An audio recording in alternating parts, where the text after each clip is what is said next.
வணக்கம் மக்களே! இன்னைக்கு பாண்டியன் ஸ்டோர்ஸ்ல என்ன ஆச்சுன்னு சொல்லி பார்த்தீங்கன்னா, நம்ம சுகன்யா அவங்க கடைக்கு வர்ற எல்லா கஸ்டமர் கிட்டயுமே, இதுக்கப்புறமா நீங்க யாருமே பாண்டியன் ஸ்டோர்ஸ்க்கு போகாதீங்க. எங்க கடைக்கே வாங்கங்கிற மாதிரி கொஞ்சம் மேனிபுலேட் பண்ணிட்டே இருக்காங்க. இதெல்லாம் இவங்க பேசிட்டு இருக்கும்போதே, அங்க நம்ம பழனிவேலும் வந்துடுறாரு.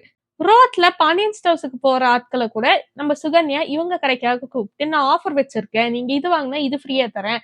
ஆயில் தரேன், இது தரேன், அது தரேங்கிற மாதிரி எல்லா கஸ்டமர்ஸையும் இவங்களுக்கே புடிச்சுக்கிறாங்க.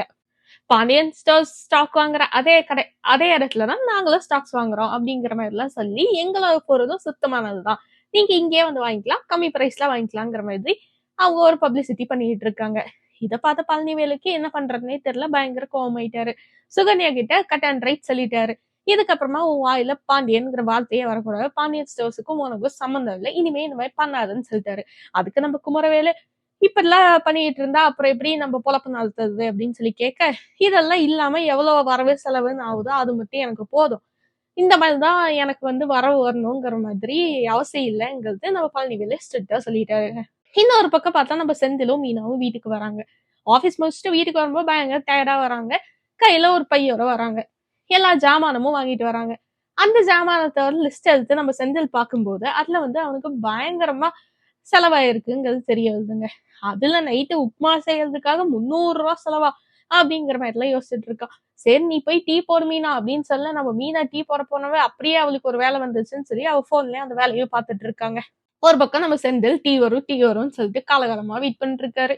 அப்புறமா நம்ம வீட்டுல பார்த்தா நம்ம மயில் வந்து அழுதுட்டே வீட்டுக்கு வந்தாங்கல்லவா, அவங்க ரூம்ல போயிட்டு இன்னுமே அழுதுட்டே தான் இருக்காங்க. கோமதி ராஜின்னு எல்லாரும் போய் என்னாச்சுன்னு சொல்லி கேட்கவும் அவங்க அதுக்கு பதிலே சொல்ல மாட்டேங்கிறாங்க. சரி சாப்பிடறதுக்காவது வான்னு சொல்லி கூப்பிட்டாலும் அவங்க வரவே மாட்டேங்கிறாங்க. நம்ம சரவணன் வேற பாண்டியனை திட்டான். அதுக்காக நம்ம சரவணன் பாண்டியன் கிட்ட மன்னிப்பு கேட்க, நம்ம பாண்டியன் உனக்குதான் எல்லாமே தெரியுமே, நான் சொல்லியா தெரியணும் அப்படிங்கிற மாதிரி சொல்றாரு. அவங்க 2 பேரும் வீட்டுக்கு வந்து வீட்டுல மூஞ்சி தூக்கி வச்சிருக்கிறத கோமதியும் பாத்துட்டா. என்னதான் ஆச்சுன்னு சொல்லி சரவணன் கேட்கும்போது சரவணன் அதெல்லாம் எதுவும் இல்லை அப்படிங்கிற மாதிரி சொல்லி சமாளிச்சிடுறான். மயிலுகிட்ட கேட்கும்போது மயிலும் அதை பத்தி எதுவுமே பேச மாட்டேங்கிறா. சரி சாப்பிடுறதுக்காச்சும் வாடி அப்படின்னு சொல்லி சாப்பிடுறதுக்கு கூட்டிட்டு வந்துட்டாங்க. சாப்பிட கூட்டிட்டு வந்ததுக்கு அப்புறமும் கூட சரவணன் அவளை பார்த்து முறைச்சுக்கிட்டே தான் இருக்கான். இதை அந்த வீட்டுல இருக்கிற எல்லாருமே பார்த்துட்டு தான் இருக்காங்க. இதுக்கு மேல என்ன ஆக போகுதுங்கிறது நாளைக்கு வெயிட் பண்ணி தான் பார்க்கணும்.